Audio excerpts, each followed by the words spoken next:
Hello there, this is Transformers fan G138. I'm here with a video review of Transformers Generations Combiner Wars Dragstrip. Okay, anyway, so Dragstrip here is actually really awesome. I have to say, I'm really looking forward to the rest of the Stunticons after seeing this guy. Like, I've never really liked them per se. I mean, they're cool and all, but like they were never characters that I really liked or identified with. But this guy is pretty awesome. Although I will say he does not include his trademark look. Traditionally he has two front wheels on either side, so he has four front wheels.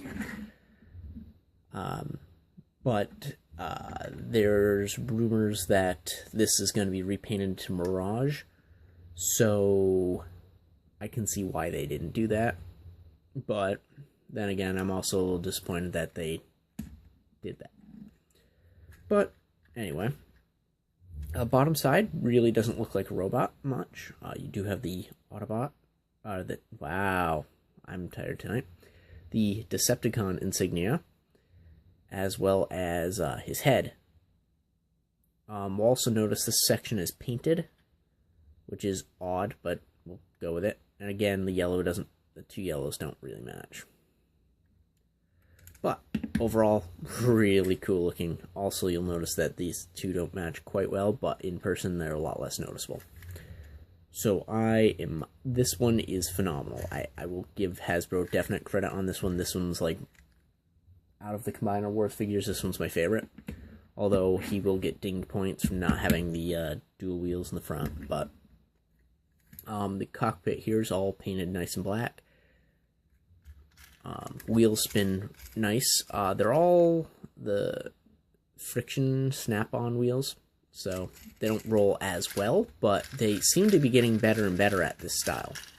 They're rolling a little bit better now. Like, these flat wheels will roll on my table, unlike the regular wheels. So, very cool looking vehicle. And just to show off the size of this guy, here he is against Universe Sideswipe. I mean, let's just look at the size of these two. This Dragster is way larger than this Lamborghini type vehicle. I mean, it's massive.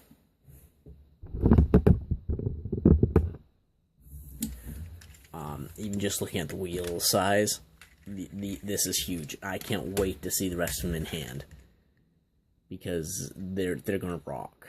And they're scheduled to be here in February, maybe March, maybe, I don't know. But I'm excited to see the rest of them.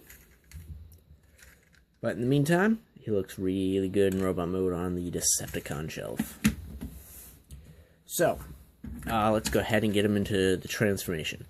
First thing I'm going to do is leg. Why? Well, because we're almost already there. So, first thing you want to do is pull this back. There's two tabs this tabs into. Then, once we're here, then, wow. Alright, there we go. So, we'll leave the head here, and that will be able to spin. And we can put this down where this piece tabs into the front of here, so it doesn't go anywhere. So now we'll fold the head back into here. And then this one's a little tricky. It's easier on the aerial bot ones, but there we go. We'll get this joint out like this. Bring that here. And then let's take this.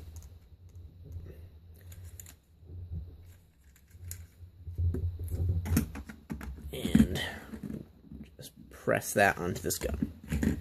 Now, there is a differential in the height, so they did include a feature here, and I'm not sure, I won't be sure until I get the actual, like, other combiner, but there is a way to clip it on here too. So I'm wondering if there's like, I don't know if this will be used for leg mode or this flip down. Same with in the hand mode, the way this clips on. I think this is for the hand, and I think this is for the leg. But I could be mistaking. So if you do know the answer to that, please let me know. I'd like to know that. But this is a decent little attachment.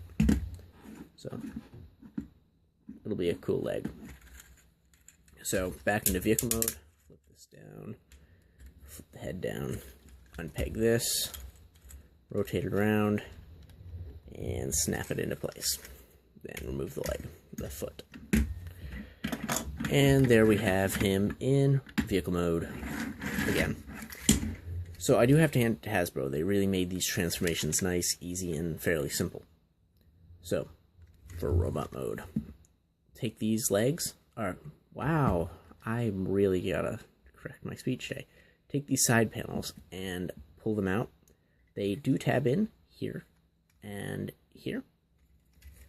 Untab them and pull them out to the side. Then untab these. They're nice. I haven't seen this used in a while, but they're there. Take this, and this figure does, like the rest of them, have a waist swivel. And we just unsnap these. They peg in many places. And there you have his feet and his robot mode. Next, pull up the shoulders.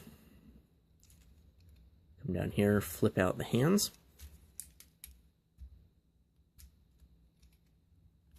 And then we go back up to the top, and we do the same thing we did with the head earlier. Where we tab the front bumper into here.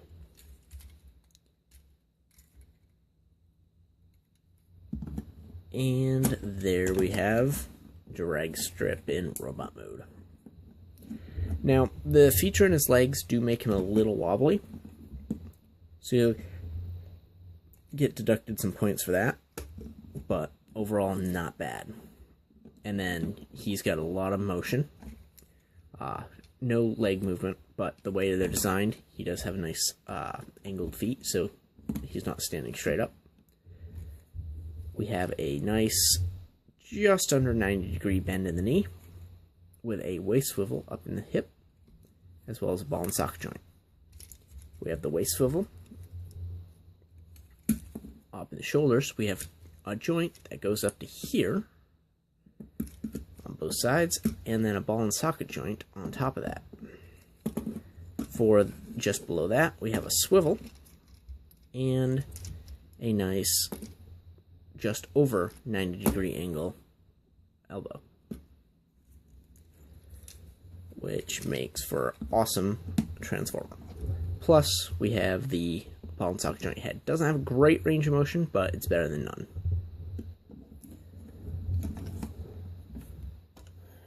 So, he can hold the rest of these weapons very easily. Put them on here. And you can have him hold this sword thing, dagger. So, looks pretty cool. I do think these guns are a little oversized. He's a little top heavy with it, but for the functionality you get out of this, turning into a foot and a hand, it's well worth it. So this is a technically 10-step change. I think that's what Hasbro marketed it as. So it changes in 10 steps.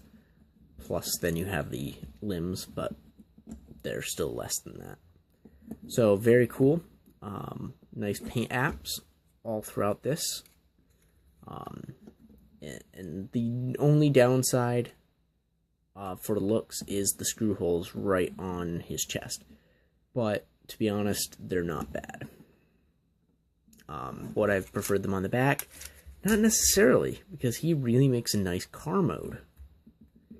So this is the underside of the car, so we can expect screw holes. And yeah, they might not be the best placed, but it works. I can imagine somebody coming up with a 3D printed chest plate that was peg into these two and cover the whole chest. But we shall see what happens as time progresses. So one last thing before I give a ranking, let's transform him into an arm. Or an arm.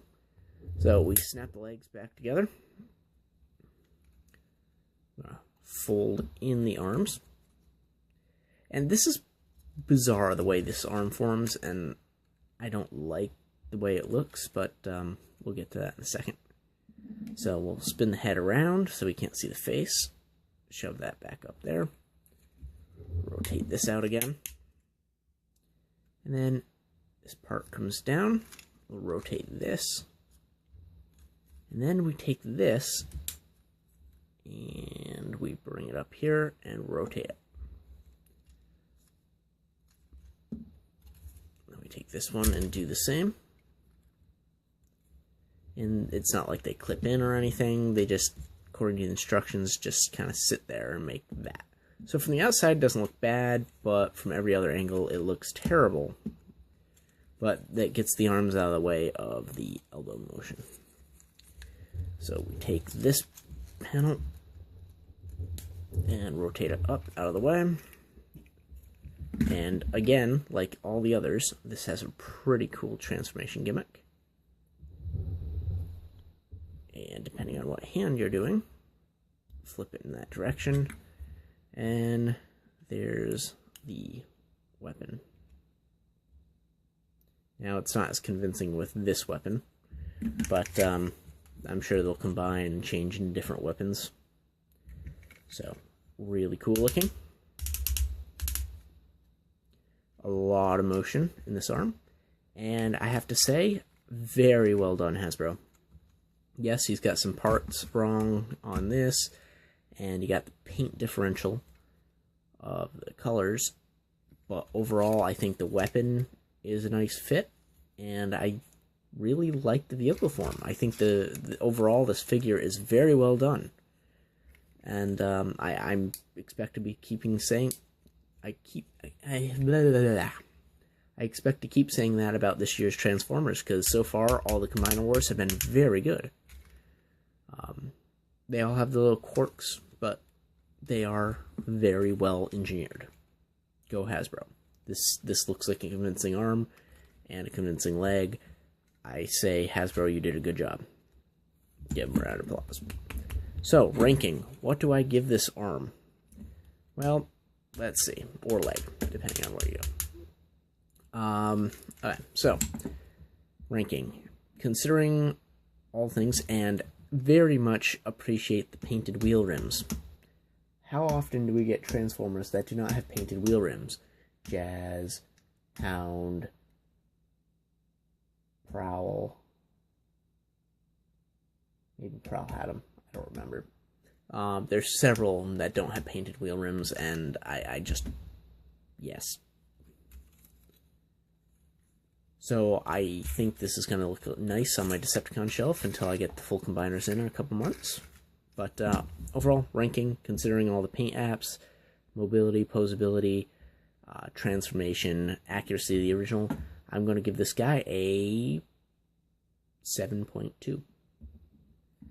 It's a little low compared to what my normal ratings are. I've adjusted my rating scale a little bit because I realized even the mediocre ones were getting high scores. So I did want to switch it up a bit. Overall, though, very much appreciate this figure. 7 is about the new average, so you know. This is pretty nice. So 7.2. There we go.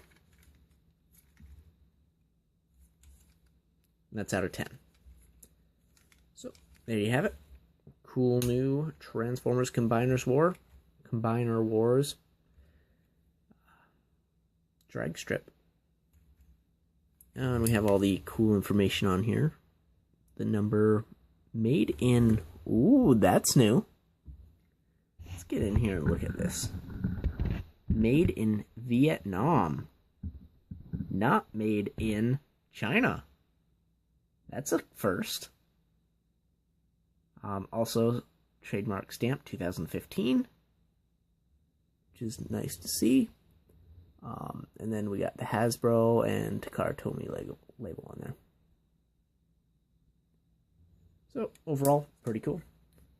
Highly recommend this figure, especially if you're into the new Combiner Wars or any Combiner. I've heard the overall Combiner doesn't look great with the Optimus Prime Motormaster mold as the centerpiece, but we shall see. If the main body is as good as the limbs are, I can't wait to see. Well, there you have it. If you have any questions, please post a comment down below, and I'll be happy to answer those for you. If you have any comments, concerns, also post down below. I'm always paying attention to those, mostly. Yeah, that was kind of contradictory. But, yes, anyway, hope you enjoyed. Thanks for watching.